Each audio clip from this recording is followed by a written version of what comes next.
Alright guys, welcome on this video where we're going to be talking about structure, where we're going to be talking about trends. And as you can see guys, we are having on this screen, we're having right now the uptrend on the left and we have a downtrend on the right side of the screen. Now let's talk a little bit about bullish uptrend, right? Now basics concepts, we definitely know that we are going to have a higher high formations and higher lows, right? The market is going to be moving upwards. That means that it's going to creating a higher highs, and you can see that now that we are having a higher low formatted over here, we are expecting market to become bullish and to go over this previous higher high. And then of course after the market is going to complete that phase, there's going to be another retracement with possibility of another higher low, and that way we know that the market is bullish. Everything goes literally just a mirror image to the downtrend when we are talking market moving lower, right? We are expecting for market to not trade any highs, so we're going to be having a lower highs and we are going to rating lows. That means we're going to creating a lower low formations, right? Now every single time we see this stuff happening in the marketplace, we have a really good healthy range and healthy structure, which inside of we can find any good trades. Now where and when the retracement can happen. Every single time when we're talking about uptrend or downtrend, every single time a new higher high is set or a new lower low is set, there could be market going into retracement mode, right? And when we are talking about the retracement, it's kind of like a natural reaction after a previous high or previous low is actually broken, right? And then we have a retracement where we potentially are seeing any good opportunities, right? So that's why if we move towards this is where a retracement is actually happening, and this is where we are expecting a retracement to come and giving us a potential re-entry, right? So we know 3 points inside of the market structure that for now we call them concepts that of course can give us any good setups. And we have institutional candlestick, which can in fact be also the FU candlestick. We're talking about mitigation candlestick, and we're talking about imbalance. All 3 of those concepts can work, and we are usually expecting for market to create a retracement up to that point. Now most common between everybody is institutional candlestick. Is literally the last candlestick, less bullish candlestick in this example before the market moved lower, right? And that's literally the candlestick that it also exists at the top, right? Sometimes we're gonna see market just feel the imbalance that is gonna be a little bit lower than institutional candlestick, right? Right, we can see it right over here, and you're gonna see that market just tapping in that imbalance and reversing to the downside. Sometimes we're gonna have imbalance in institutional candlestick a little bit higher, and the market is gonna reaching back to the mitigation candlestick, right? And mitigation candlestick is literally the last candlestick before market move away, which is that bearish candlestick right over here for this example over here. Now you can see that market is presetting the points where to which point the market could be coming back to. Now a lot of times, right, at least like 90% of the time, retracement, when the retracement is happening, is going for those levels, right? And we need to think about a little bit about orders. What is actually happening there, right? The imbalances are usually created because the market explosively move in one direction, right? That's why we have that imbalances, we have that gaps, right? We have that a small portion of the price action that could lead towards a good entry in the future. Then we have mitigation candlestick, which is literally a failed institutional candlestick because we broke through it, which is right over here, right? This is mitigation candlestick, we break through that. And then of course we have almighty the institutional candlestick, which is representing a volume of orders where the market was literally tipping over for going from bullish into a bearish environment, right? And we all know that in that candlestick are definitely heavily selling pressure delivered to the marketplace. Then of course the scale tip over and market become again back to bearish environment. So whenever we have a retracement, that's usually the 3 points that I'm watching on the high of any range where the market is going to give me a retracement. And deeper the retracement is going to be, the tighter stop loss is going to be, because we usually populating our stop loss above over here. And then if the market is reversing, of course, the higher the market is going to have a retracement, the smaller our stop loss is going to be. And because we are in a downtrend, we are targeting the slowdown over here. That means that we are in downtrend and we are looking for a new lower low to get set it in, and of course with lower high right over here, right? This is the expectation. Those 3 points are expectation to which area market could come back up. Now, if we're talking a little bit about retracement, right, we need to talk a little bit about liquidity as well, right? Because we do have two really interesting environments over here, right? We have over here, we have external liquidity, right? And over here, let me just fix this one, right? And the reason why I put this as external liquidity, because let's talk a little about it. So we have a range from this high over here to this low over here. And let's say for some reason we find out that this is a preset low and the market is going to be trying to go higher. That's why we're anticipating this low, and that becomes external liquidity because we are already retracing back inside of the range. Now, we already know which 3 points are we looking at, but if we are really in a downtrend, the market should not go past this dollar sign, which is literally this liquidity that is represented above this high, which we call it external liquidity. So because we are in this range, both of those ends become external liquidity. But because we are in a downtrend range, right, or structure, we are looking to rate external liquidity to the downside. If we rate liquidity to the upside, that could lead into the breakout structure, which we're going to talk a little bit later, right? But that's what we are seeing over here. And this is a good annotation of the fib levels that I personally use, right? And my favorites are 71 and 78.6.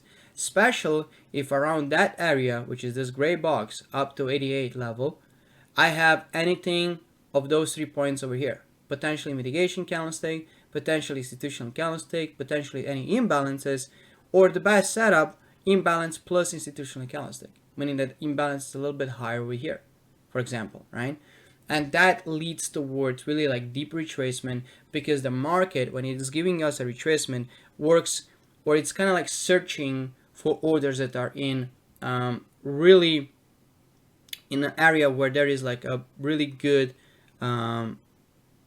place to get in, meaning that they're kind of like buying contracts for cents instead of dollar, because they're going into the environment of deep retracement. It's kind of like a discount area, right? So imagine how the market sees the price is just like you see for a potential like your dream car, right? Would you pay normal price, or would you wait if there of course would be a discount on that car, right? Normally you would save money if you wait for the discount. Exactly the same thing happening in the marketplace all the time, right? So when the market is going above 50%, that's literally just searching for something really good above 50%. What is that, right? 61%, right? And then above. So 71 and 78.6 are, for me personally, the best levels to see a deep retracement to, where the market can come back for search for new orders, for orders that are in the discount area, and then that could be leading towards really good entry for then getting in for a short and trading with smart money, getting for that setup, right?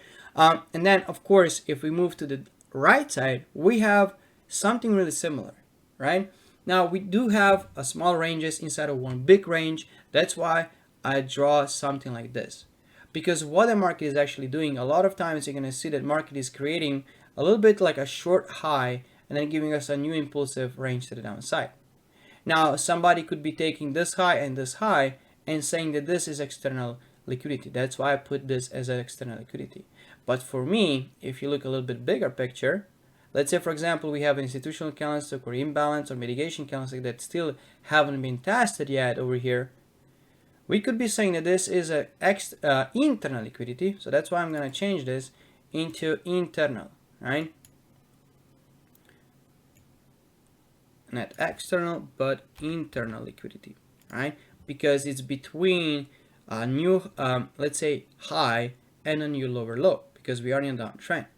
And then if the market is going back for the liquidity, that could represent, right, again, a good opportunity to purchase more orders to the downside, right? And I have EURUSD over here, perfectly example of exactly that, right?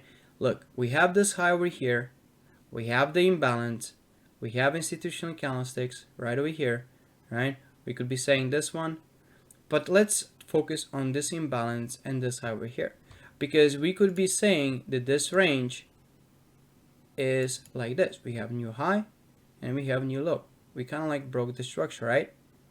Now, if I put this to red so we can see we see this range a little bit better, you can see that market came back down, giving us a short-term high. It did fill up some of the liquidity and also the imbalances, and then move lower and creating that impulsive move down. And because we created a new low, right? That's why I'm saying that, because when the new low is set, the market could start to do a retracement. And inside of this range, we do have this in the liquidity, which is now this high over here, right? So we kind of like now anticipating the market going past this high, right?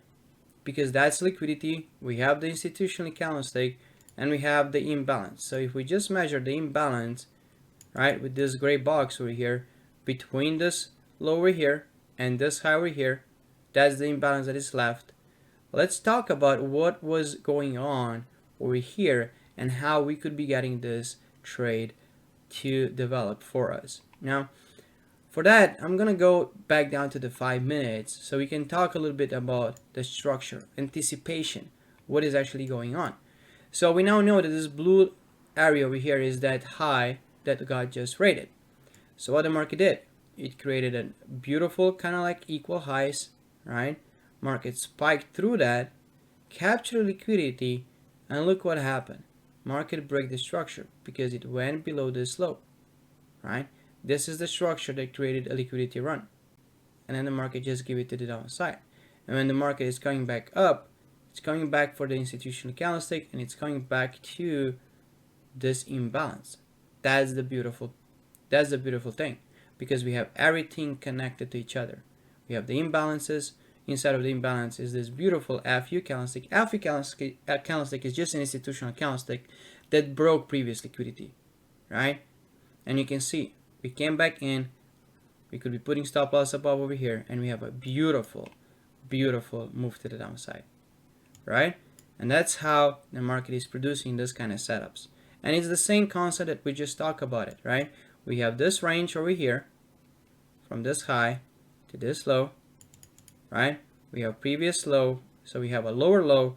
Now, because we are expecting bearishness, we're anticipating a lower high formation to create, right?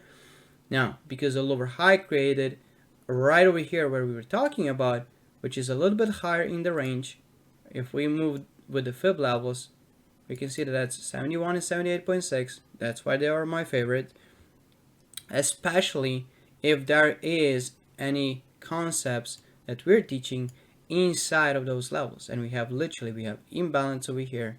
We have an FU candlestick, which is also could be our institutional candlestick for that matter, right? And it worked beautifully, right? And it's all come down to understanding that when we have something like this happen, and we have those 3 points or 3 concepts above over here that are still open, that could give us a beautiful run above this high. And even if we have any institutional candlestick right over here, sometimes you're gonna find out that market is gonna go past that just to take liquidity above over here, above the previous high, and coming a little bit deeper in the entire range, which is what we were talking about on the EURUSD example, right? Now the thing is, to better understand kind of like break of structure, or the structure when it's not giving you the confirmations, right? Or for example, if we are in a downtrend, right, the market, of course, we are expecting lower high to be formed and the market going for a lower low formation. That's on the left side right over here. So we know that those 3 points, or on the highs, we know that there are sell orders over here.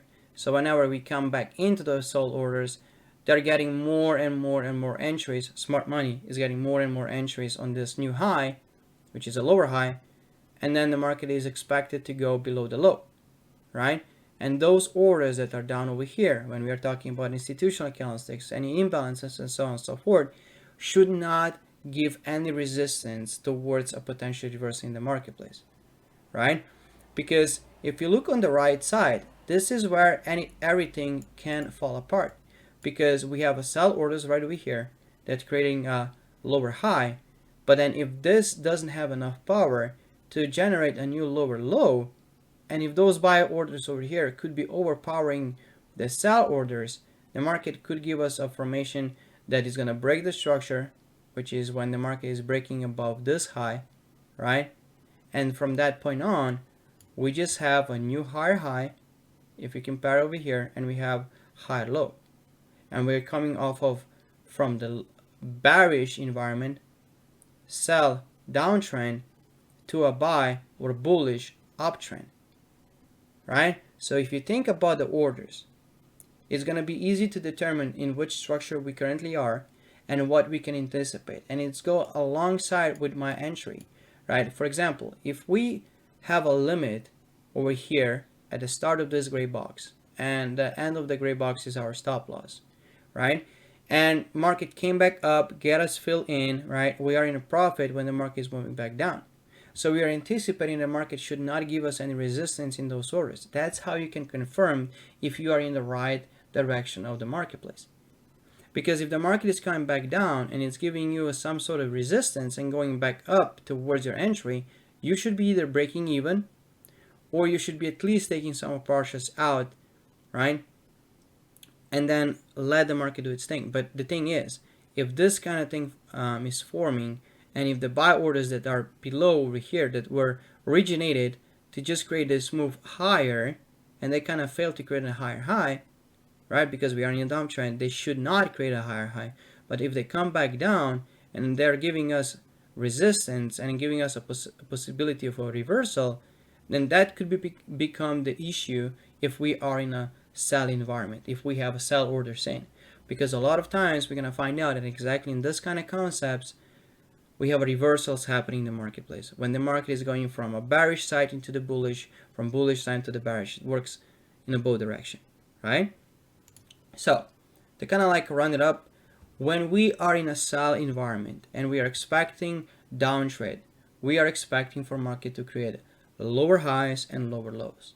That's why whenever retracement is going to happen and our concepts is going to working, and if we are in the marketplace for a short, we are expecting that those orders are not going to give us any resistance whatsoever. So we are expecting for market to trade past those. And for no reason, I'm not putting a buy orders over here, because that would be just literally putting those orders in front of a trend, because we have a downtrend. The market is respecting more sell orders than buy orders. Okay. Now, if there is a condition in the marketplace that market could not create a lower low, right? Whenever the market come back up to any institutional candlestick right over here, or any imbalances, or any mitigation candlesticks, right? I'm not opening another position, but I'm rather to controlling the order that I still have in the marketplace, and at least it should be on break even, because if the market didn't make a lower low, there's a high chance that market is going to create a higher high, which is going to be against you, which is going to be going for your stop loss. And there is no need to have stop losses still open and be exposed to the risk of having a loss if you see that the market is going towards you, right? And if you think the market is going to go past this high, because it's way better to even close some partials out or collapse the entire market if we see the market's going a little bit higher, and then anticipating the next move and reading the structure properly, just like we were saying. Okay, so if you're gonna be looking towards it, this is also a good example how the market is creating a liquidity runs inside of the range, and it's a beautiful thing to understand that sometimes the market just need to go for the liquidity, just like we said over here on the hourly setup on the AUD, right? Because they are trying to reach orders that are originated in this move, right? And you can see when they do that, they kind of like slow down, accumulate orders, create a manipulation, and then that retracement when the market is shifting back to a bearish environment, that's where you grab in, right? You want that break structure, you want that reversal to happen, and then moving lower. Okay, just to like for all of you guys that still have a question in your head, what is the break structure? So when the market created this run higher, it also generated this low. That's where they were buying orders to create this bullish environment over here. Because the market is moving lower and lower and lower, those orders over here are not respected anymore. So that means that market is not respecting bullish orders inside of those institutional candlesticks. And there is a high chance that market is shifting over to a respecting a bearish environment or bearish orders. So where are the bearish orders? Pretty much right over here, because the market collapsed liquidity right over here. We have the imbalance, we have institutional candlestick, we have a new range. When we come back up, bam, there is our entry, and the rest is just the history, right? So I hope it was clear enough to you guys to understand how this structure works and how you should be reading the structure. And see you guys on the next lesson.